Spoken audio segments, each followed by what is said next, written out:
जिया नाम की एक लड़की एक मॉल में जॉब करती थी। एक दिन उसने देखा कि एक आदमी वहां से कुछ चुरा कर अपनी जेब में डाल लेता है और वहां से जाने लगता है, लेकिन जिया ने उसको देख लिया था और उसने अपने मैनेजर को ये बात बता दी। मैनेजर ने जब उसको चेक किया तो उसके पास से कुछ भी नहीं निकला। मैनेजर ने जिया को खूब डांटा, फिर उससे माफी भी मांगवाई। जिया को बहुत बुरा लग रहा था कि उसने कुछ गलत नहीं किया, फिर भी उसको माफी मांगनी पड़ी। तब जिया ने उस आदमी का पीछा किया और देखा कि वो एक आलीशान बंगले में दीवार फांद कर घुस गया। जिया उसका बाहर ही इंतजार कर रही थी।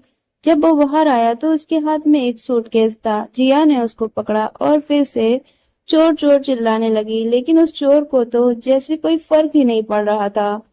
तभी उस घर का चौकीदार वहां आया और उसने जल्दी से जिया को उस आदमी से दूर किया और कहा कि ए लड़की, तुमने हमारे सांप को क्यों पकड़ रखा है। तब उसको एक और धक्का लगा। उसके मन में सोचे कि अब फिर से लगता है मुझे इस आदमी से माफी मांगनी पड़ेगी, लेकिन उस आदमी ने कहा कि बहादुर, जाने दो उस लड़की को, इसमें इसकी कोई गलती नहीं है। मैं काम ही ऐसे करता हूँ कि कोई भी ये सोच सकता है। तब उस लड़की ने उस आदमी को पूछा कि आपको मैंने खुद अपनी आंखों से मॉल की मैं चोरी करते हुए देखा था, लेकिन वहां भी आपको पास कुछ नहीं निकला। यहाँ भी आप दीवार फांद कर गए और आते हुए एक सूटकेस लेकर आए।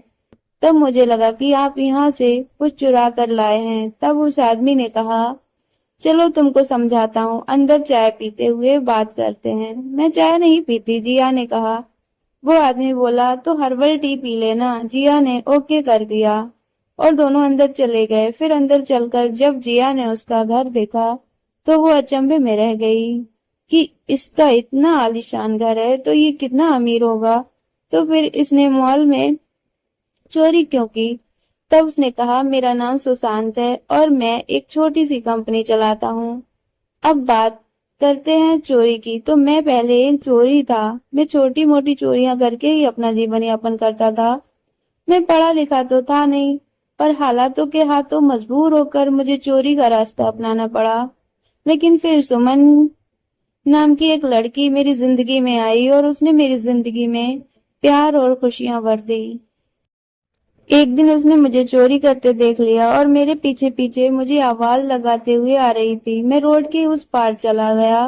मुझे रोकने के लिए उसने जल्दी से रोड पार करने के लिए जैसे ही कदम आगे बढ़ाए कि तभी एक गाड़ी से उसका एक्सीडेंट हो गया। जब मैंने देखा कि पीछे भीड़ लगी हुई है तो मैं भी वहां पर चल दिया, लेकिन जब वहां पहुंचकर मैंने देखा कि ये तो सुमन है तो मेरी आंखों से आंसुओं की झरी बहने लगी। मैंने जल्द से जल्द उसको हॉस्पिटल पहुंचाया।